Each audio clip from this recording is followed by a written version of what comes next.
આજે આપણે રેસીપીમાં બનાવશું કોબીસના પૂડા. તો પહેલાં લઈશું કોબીસ, પછી સુધાર્યા છે ઝીણા કાંદા, પછી મેથી છે, લીલા મરચાં છે, ટમેટાં છે, લીલા ધાણા છે, આદુ લસણની પેસ્ટ છે, પછી થોડો અજમો નાખીશું, પછી ચણાનો લોટ વગાડશું, હળદર નાખીશું, પહેલાં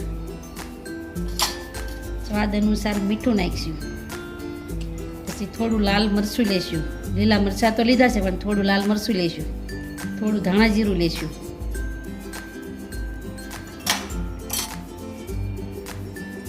થોડો અજમો નાખીશું, પહેલાં કોબીસ નાખીશું, પછી લીલા મરચાં નાખીશું, પછી લીલા ધાણા નાખીશું, આદુ લસણની પેસ્ટ નાખશું, પછી ટમેટાં નાખીશું, પછી થોડી લીલી મેથી નાખીશું, પછી થોડા કાંદા નાખીશું,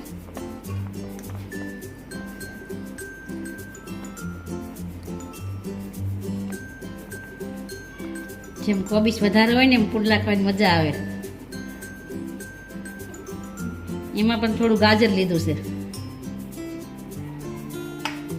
જો આ રીતનો લોટ રાખવાનો છે આપણે પુડલાનો, બરાબર? બહુ ઢીલો નથી કરવાનો, બહુ કડક નથી રાખવાનો, આ રીતનો વ્યવસ્થિત પુડલો થાય ને એવું બનાવવાનું છે, ઢીલો નહીં રાખવાનો.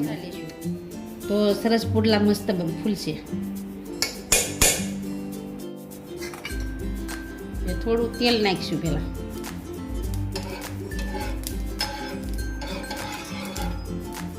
ગેસ હાવ ધીમો રાખવાનો છે.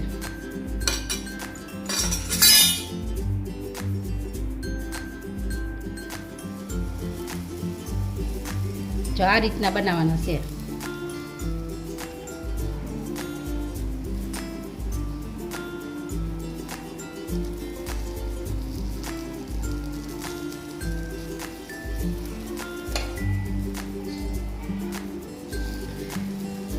જેવા પતલા કરવા હોય ને પતલાય થાય, અને તમારે મોટા કરવા હોય તો મોટા, નાના કરવા હોય તો નાના, જેવા કરવા હોય તો થઈ શકે.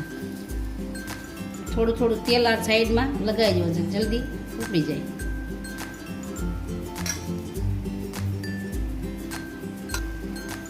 જો આ રીતનો છે ને એને પલટાવવાનો છે.